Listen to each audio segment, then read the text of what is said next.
The message popped up at 2:59 a.m., right as Dana hit send. You should have stopped. She didn't recognize the number, but she recognized the timing. Down to the second, the hospital system locked its locks.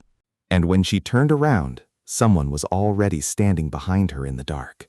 But to understand how we got here, I need to take you back to about 3 weeks earlier. Dana Brooks had been an ICU nurse for 9 years. Night shift, Mercy Ridge Hospital, just outside Columbus. March 3rd, 1:42 a.m. She administered 2 milligrams of Ativan to patient 44721. She charted it herself. By morning, the record said 4 milligrams, signed off under Dr. Reeves. No correction note. No explanation. March 6th, 12:03 a.m. A patient coded after a potassium drip spike. Dana checked the chart later. The order increasing the dosage, entered after the code, time-stamped 12:11 a.m. under Reeves' credentials.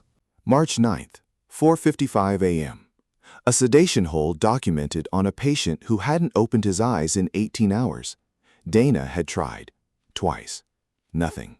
3 separate cases, same pattern, same signature. Dr. Martin Reeves, Chief of Medicine.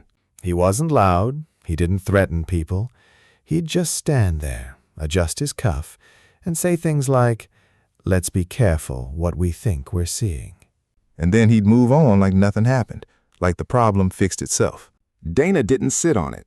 March 11th, 9:15 a.m., she filed a formal variance report. 3 incidents, exact timestamps, everything. At 1:40 p.m., HR called her in. The meeting lasted 11 minutes. No Reeves, no follow-up questions. Just a quiet, "We'll review it internally." 2 days later, Dana's schedule changed. 4 shifts became 6, all nights. Then came the audit on her. Medication counts, chart accuracy, even a flagged note about a saline flush she'd done at 2:07 a.m., like she'd committed a felony with salt water. On March 14th, Reeves finally spoke to her directly. "Documentation creates reality," he said. "If yours starts looking inconsistent, people notice." That night, Dana checked the system. Her report wasn't flagged. It wasn't pending. It was gone. So if reporting it made her the problem, what happened if she kept going? March 18th, 1:12 a.m. Dana's patient desats hard. Oxygen drops to 79%. She checks the IV, propofol running at double rate. She corrects it immediately, stabilizes the patient. Then checks the chart. The higher dose is already documented, time-stamped 12:58 a.m. under her login. Except she was in another room at 12:58. There were cameras. At 3:30 a.m., she opens her locker. There's a folded piece of paper inside. "You're right. Just stop." No name, no signature. March 20th, 7:05 a.m. Parking lot. Her car alarm is going off. Battery cable loosened just enough to kill it. No damage. Just a message. That same morning, Dana notices someone watching her reflection in the nurse's station glass. Not Reeves. A younger nurse, Emily Carter. Quiet, keeps to herself. Always looks like she hasn't slept. Dana starts documenting everything offline. Notebook, times, discrepancies, patterns. And by March 22nd, she makes a decision she knows won't end in a warning. It'll end in either proof or unemployment. During orientation years ago, Dana remembered something most people ignored.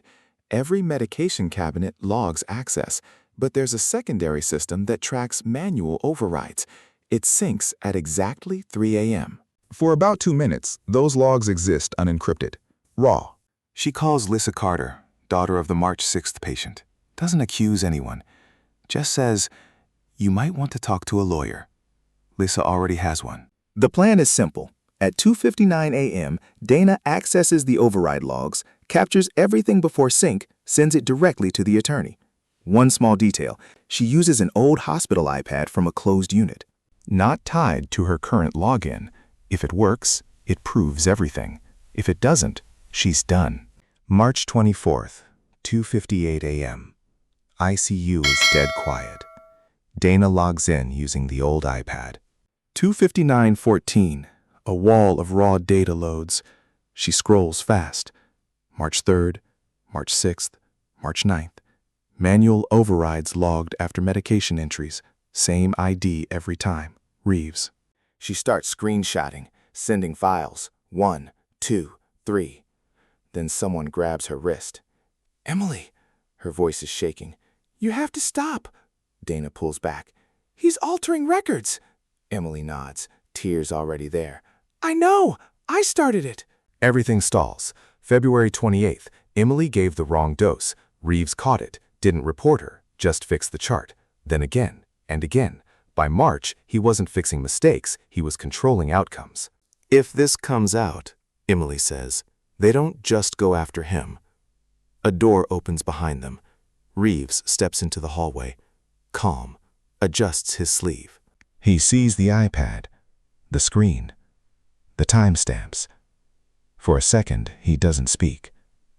Then, quietly, "Dana, you're making this bigger than it needs to be." Dana hits send on the last file. Reeves stops 2 feet away. His jaw tightens once. His hand curls, then relaxes. He looks at Emily. She can't look back. And in that moment, he understands. It's already out.